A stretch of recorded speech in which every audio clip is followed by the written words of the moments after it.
Bonjour à tous. Dans cette vidéo, nous allons voir la méthode pour tracer un graphique. Première chose, il ne faut pas confondre le graphique, qui représente les variations d'une grandeur en fonction d'une autre, c'est-à-dire qu'on obtient une courbe à la fin, avec les schémas.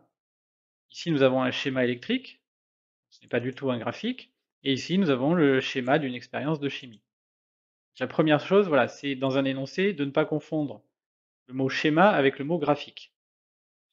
Maintenant, la méthode que nous allons voir pour tracer un graphique est une méthode qui fonctionne pour toutes les données que vous pourriez avoir à représenter. Et nous allons prendre ici comme exemple des données de température en fonction du temps qui auraient pu être récupérées pendant une expérience. Donc les données que nous avons ici, soit seront dans l'énoncé de l'exercice, soit auront été mesurées au cours d'un TP. Le but ici, ça va être de représenter ces mesures sur un graphique. La première étape pour tracer un graphique, c'est de tracer les axes. Un axe vertical, qu'on appelle l'axe des ordonnées, et un axe horizontal, qu'on appelle l'axe des abscisses. Deuxième étape, il faut nommer les axes. Il faut savoir quelle grandeur on va représenter sur chacun des axes, et préciser en même temps l'unité de mesure de cette grandeur. Pour donner des noms aux axes, c'est une convention, il faut regarder ce qu'on vous demande de tracer. Ici, on va vouloir représenter les variations de la température en fonction du temps. Cette convention nous dit que le premier terme qui est ici, juste avant en fonction de, va se mettre à la verticale, sur l'axe des ordonnées. Et le terme, la grandeur qui est après le en fonction de, va se mettre sur l'axe des abscisses. Donc si on généralise, quand on représente les variations de la grandeur A en fonction de la grandeur B, la grandeur A se met sur la verticale et la grandeur B se met sur l'horizontale.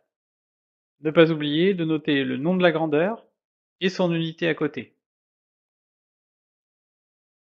Troisième étape, il va falloir graduer les axes.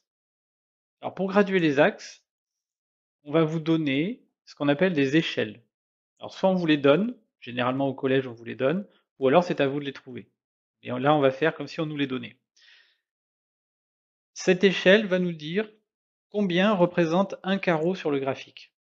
Alors on appelle un carreau, ou une graduation, ou une division. Il y a différents termes qui sont utilisés. Ici on nous dit qu'en abscisse, donc sur l'axe horizontal, un carreau représentera 1 minute. Donc quand on a une feuille de papier millimétré ou une feuille quadrillée, à chaque carreau, on fait un petit trait et on marque en dessous que à chaque carreau, on augmente d'1 minute. 0, le point de départ, l'origine du graphique sera toujours à 0, 1, 2, 3, 4, etc. Et pour le maximum, on regarde dans notre tableau de mesure jusqu'à combien on va. Ici, on voit qu'on va jusqu'à 12 minutes. On complète donc les graduations jusqu'à 12 minutes. Ensuite, on nous donne l'échelle des ordonnées. On nous dit un carreau va représenter 10 degrés Celsius. On fait de même, on commence de 0, et à chaque carreau, on augmente de 10. 10, 20, 30, 40, 50. Donc ces graduations nous sont données par ce qu'on appelle les échelles. On ne gradue pas avec les données du graphique, surtout pas. Une fois que nous avons placé les graduations, ici je matérialise le quadrillage.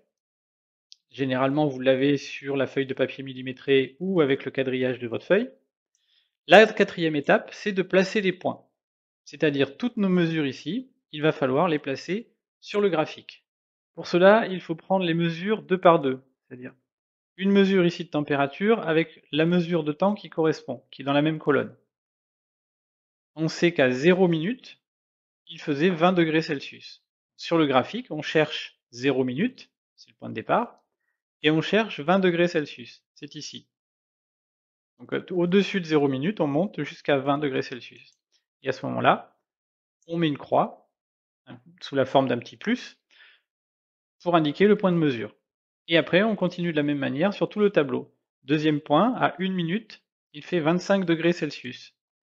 1 minute, on remonte jusqu'à 25. 25, c'est la moitié entre 20 et 30. Et ainsi de suite. À 2 minutes, il fait 40. 3 minutes, 55, donc on sera vers ici. 4 minutes, 70. 5 minutes, 84. Alors le 84, alors la 85, ça sera au milieu, entre 80 et 90, donc on se met un tout petit peu en dessous. 6 minutes 92. Alors ça dépend de la feuille que vous avez. Si vous avez du papier millimétré, vous serez plus précis que si vous avez juste une feuille blanche quadrillée. La précision dépendra du quadrillage et du type de feuille sur lequel vous faites votre graphique. Ici, vous voyez que voilà, le 92 degrés est mis approximativement.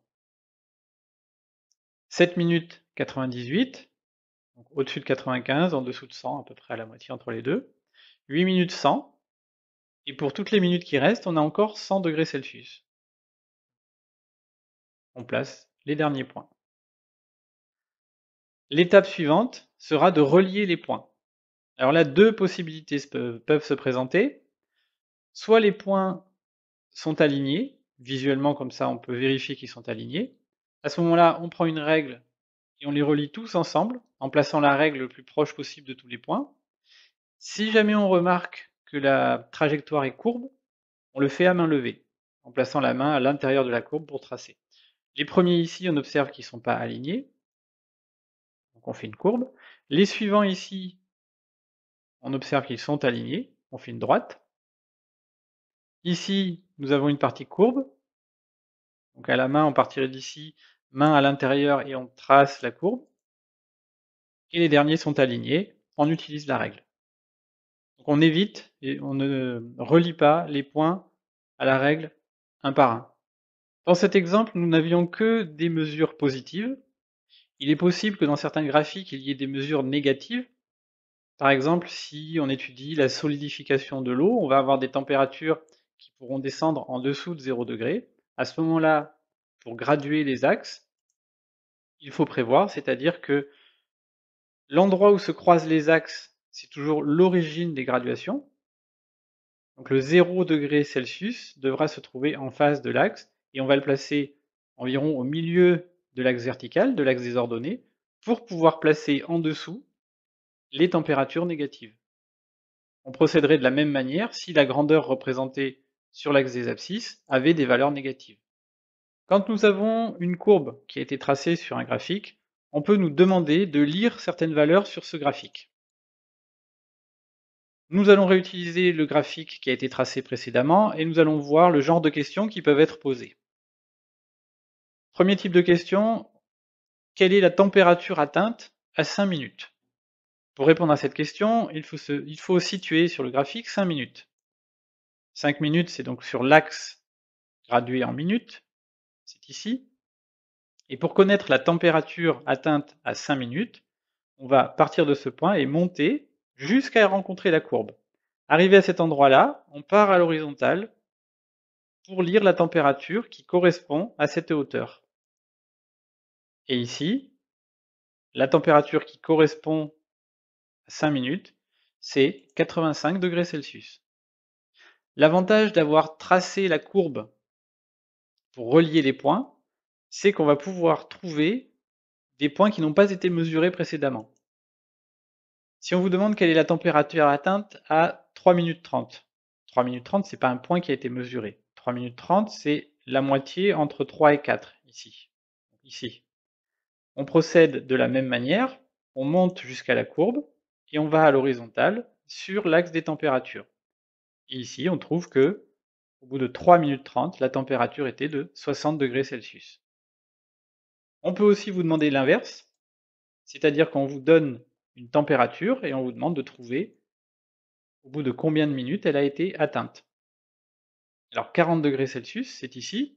On fait pareil, mais cette fois-ci, on part à l'horizontale jusqu'à la courbe. Et à l'endroit où on rencontre la courbe, on descend vers l'axe des minutes. Ici, 40 degrés a été atteint au bout de 2 minutes. De même que nous l'avons dit précédemment, le fait d'avoir tracé la courbe nous permet de trouver des points qui n'ont pas été mesurés. Donc combien de minutes sont nécessaires pour atteindre 75 degrés Celsius? 75 degrés Celsius, c'est ici. On trace l'horizontale, quand on rencontre la courbe, on descend, et on arrive ici entre 4 minutes et 5 minutes. Cela veut donc dire qu'on a atteint 75 degrés Celsius après 4 minutes 30. Voilà, cet exemple des variations de la température en fonction du temps nous a permis d'expliquer la méthode pour tracer un graphique, la méthode pour lire un graphique, et même si on l'a fait sur un exemple, les deux méthodes qui ont été vues peuvent s'appliquer sur n'importe quel type de graphique.